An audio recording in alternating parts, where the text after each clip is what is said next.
Недостиг на кадар во градинките има, а државата не сака да прима нов. Повеќе од 1000 барања за лиценци за негувателки и воспитувачки во последните 3 години фаќаат прашина во фиоките во Министерството за труд и социјала, а државата никако да најде решение за нивно одобрување.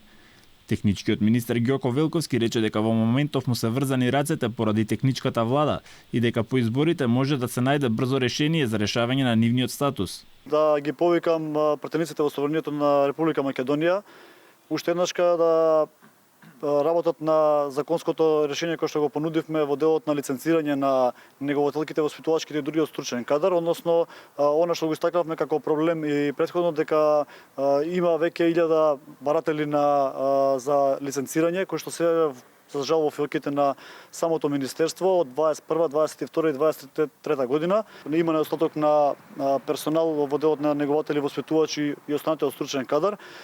Нема системско решение за жал во моментот да се заменуваат брзо овој кадар да биде заменет, меѓутоа еве како идна влада, бидејќи сега сме во изборен процес, не можеме врзани ни се одредени работи со техничката влада и изборните процеси, да со идната влада направиме максимални напори да овој проблем биде буквално системски решен. Од општината Илинден нарекоа сите средства кои на име дотации ги добиваат од државата се пренаменети за платите на вработените во градинката Гоце Делчев, за разлика од претходните години кога 80% од парите биле наменети за вработените, а 20% биле за тековни трошоци. Можам да ви кажам, опфатот на плати за тие дотации пред 5-6 години бил помалку од 80%, значи помалку од 80% од дотацијата се трошала за плати, останатите за тековни трошоци.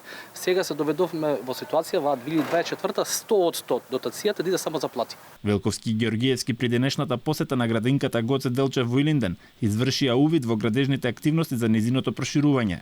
Градинката има капацитет за 500 деца, а со проширувањето се предвидува да се запишат уште 150 деца. Во иднина општината вети дека ќе изгради и центар за згрижување на лица со посебни потреби и дека веќе има обезбедена локација за истиот.